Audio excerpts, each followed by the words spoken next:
कि इस gear drive में एक्सियल थ्रस्ट को कम किया जाता है। कौन से गियर ड्राइव में?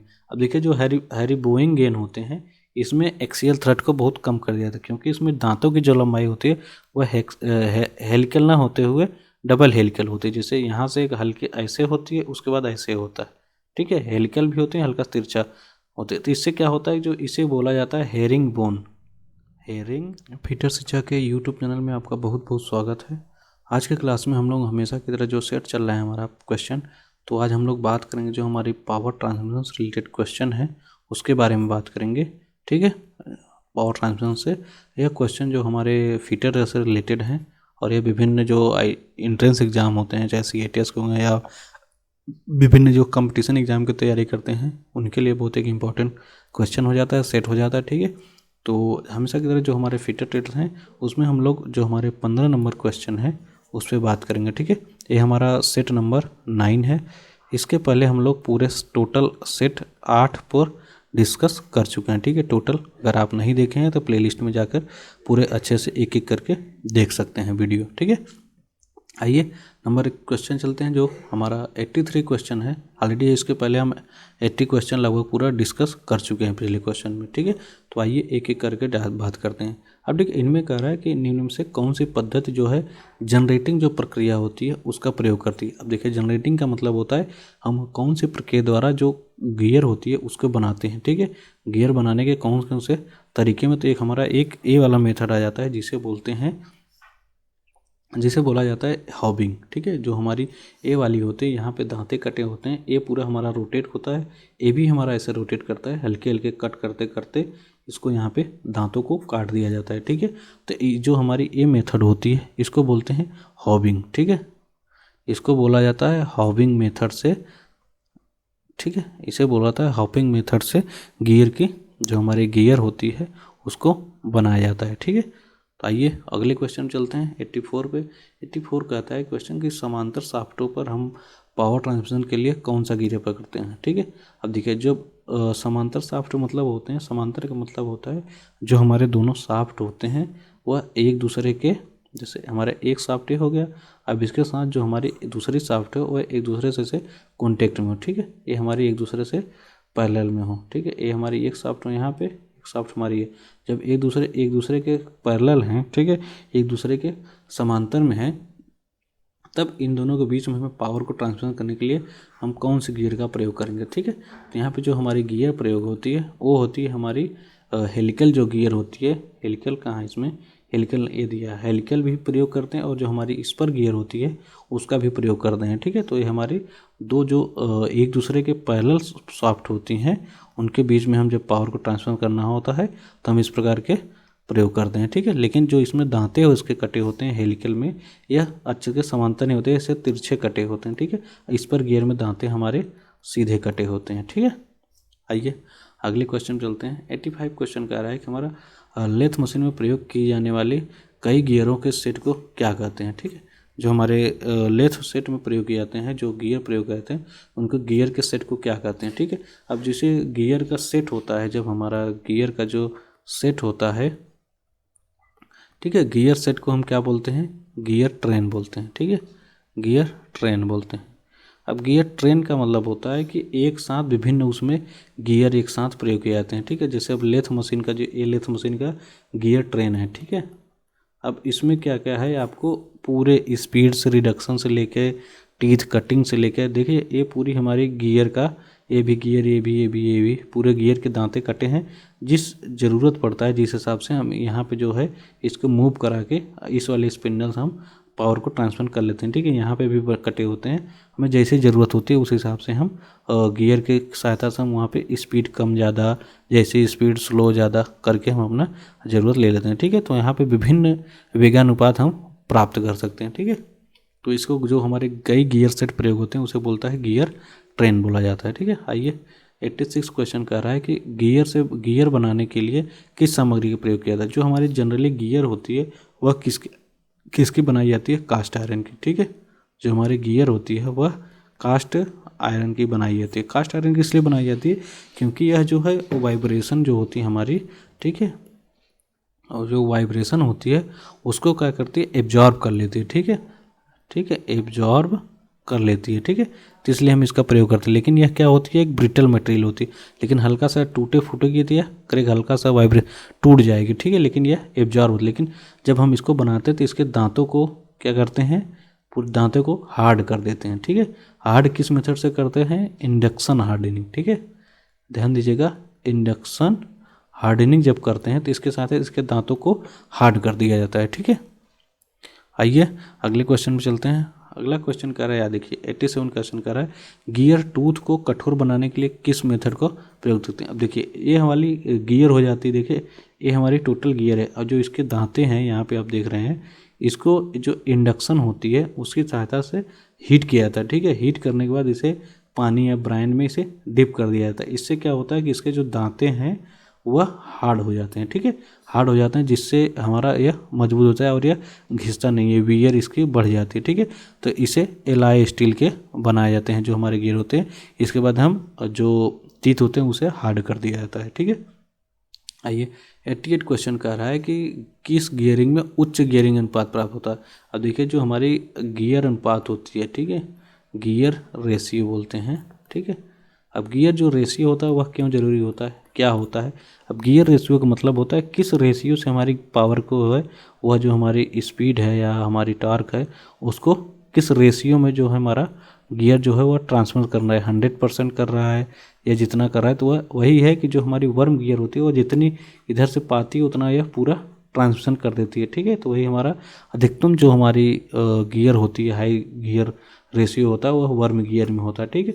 अब गियर रेशियो का सीधे से फार्मूला है कि जो हमारा ड्रिवन जो होती है ऊपर, उस पर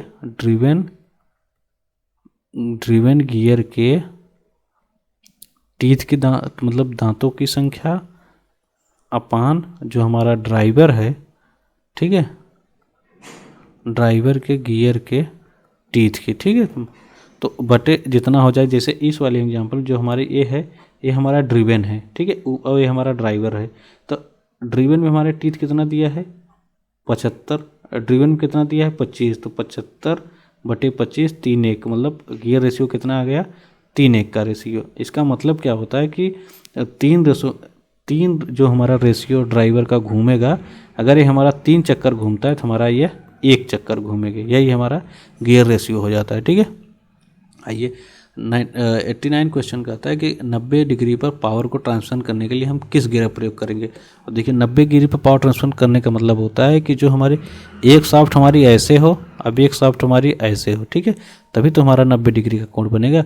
तो जब हम वेवेल गियर में देखेंगे तो एक शाफ्ट हमारी ऐसे रखी है, अब एक शाफ्ट हमारी ऐसे रखी है, ठीक है।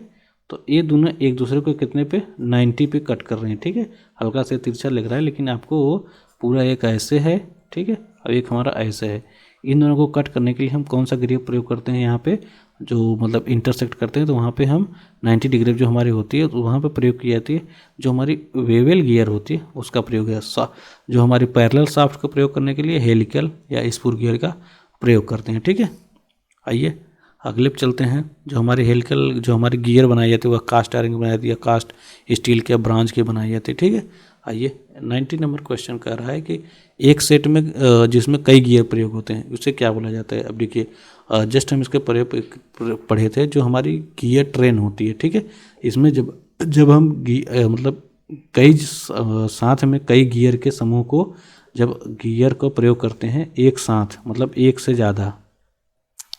ज़्यादा जब हम गियर का प्रयोग करते हैं तो उसे गियर ट्रेन बोलते हैं। अब यह गियर ट्रेन जो होती है हमारी 2 टाइप की होती है, एक सिंपल होती है, एक कंपाउंड होती है। सिंपल गियर ट्रेन में क्या होता है कि इसमें जो प्रत्येक शाफ्ट पर एक ही प्रकार के गियर का प्रयोग किया जाता है, ठीक है। अब देखिए ए वाली हमारी शाफ्ट है, सिंपल वाली है, ठीक है। अब यहाँ पे जब हम गियर का प्रयोग करेंगे तो एक शाफ्ट में हमारी एक गियर है, एक नंबर इस पे है, एक हमारी इस पे है, एक हमारी इस पे है, एक हमारी इस पे, मतलब दोनों चारों पे एक सॉफ्टवेयर हमारी एक गियर है। वहीं कंपाउंड गियर में क्या है, एक सॉफ्टवेयर हमें 2 3 गियर देखने को मिल जाते हैं। जैसे इस वाले सॉफ्टवेयर हमारी एक गियर है, इस वाले इस गियर से हमारी ए वाले कनेक्ट है, ठीक है, लेकिन इसी सॉफ्टवेयर हमारी एक दूसरी गियर भी है, इससे हमारी ए कनेक्ट है, ठीक है। तो इससे हमारी ए कनेक्ट होते, इस सॉफ्टवेयर हमें 2 गियर मिल गए, तो इसको क्या बोलेंगे, कंपाउंड गियर ट्रेन, ठीक है, कंपाउंड गियर ट्रेन, ठीक है, गियर ट्रेन, ठीक है, कंपाउंड गियर ट्रेन बोलेंगे। कंपाउंड गियर मतलब एक ही शाफ्ट हमें दो या दो से अधिक मतलब गियर एक साथ देखने को मिल जाते हैं, ठीक है। अब आइए 91 क्वेश्चन कर रहा है कि गियर के पिच सर्कल पर एक दांत से दूसरे दांत की दूरी को क्या कहते हैं। अब देखिए अभी बात आ जाती है हमारे गियर जो टर्मिनोलॉजी होता है, ठीक है, गियर का टर्मिनोलॉजी जो होता है उसको देख लेते हैं, टर्मिनोलॉजी। अब इससे बहुत से बच्चे परेशान हो जाते हैं, हमेशा भाग जाते हैं, इसमें भागने की ज़रूरत नहीं है, सीधी सी बात है, आराम से इसे देखेंगे समझ में आ जाएगा, ठीक है। अब जैसे इसमें पहले हम क्वेश्चन देख लेते हैं। इसमें कह रहा है कि जो दांते की दूरी क्या बोलते हैं, इसे बोलते हैं सर्कुलर पिच। अब सर्कुलर पिच क्या होता है उसको देख लेते हैं। देखिए पहले सर्कुलर पिच क्या होता है, इसमें ढूंढेंगे तो हमें ए मिल गई। अब देखिए सर्कुलर पिच क्या होती है, जो हमारी ए वाली होती है दांतों की जहाँ से संलग्न दांतें होते हैं, जैसे यहाँ से हमने शुरू किया, जब तक अगले वाले दांते के इस पॉइंट तक नहीं पहुँच जाएंगे तब तक हम डिस्टेंस बढ़ेंगे, ठीक है। तो यहाँ से यहाँ तक जो सर्किल में हम दूरी लिए हैं उसी को बोला जाता है सर्कुलर पिच। मतलब एक दांते से यहाँ तक के बीच की दूरी को सर्कुलर पिच बोला जाता है, ठीक है। अब जो सर्कुलर पिच होती है उसका फार्मूला क्या होता है, पिच सर्किल की परिधि अपान दांतों की संख्या, मतलब पाई डी अपान एन, ठीक है। ये हमारी नंबर ऑफ टीथ होते हैं, यहाँ से डी होती है हमारा पिच सर्किल, ठीक है। तो ये हमारा आंसर आ जाता है सर्कुलर पिच की फार्मूले का, ठीक है। आइए अगले क्वेश्चन चलते हैं। 92 क्वेश्चन का आता है कि इंडेक्सिंग उपकरण में कौन सा गियर काम होता है। अब देखिए आपको इंडेक्सिंग का मतलब क्या होता है, ठीक है। इंडेक्सिंग का मतलब होता है जब हमें इसका प्रयोग किया जब हम गियर को बनाते हैं, गियर की कटिंग करते हैं, तो अब हमें इंडेक्सिंग की ज़रूरत पड़ती है कि हमें कितने इंडेक्सिंग। देखिए जो प्लेट होती है इसमें बहुत सारे ऐसे छेद होते हैं, ठीक है, ऐसे ऐसे क्रम से छेद किए गए होते हैं।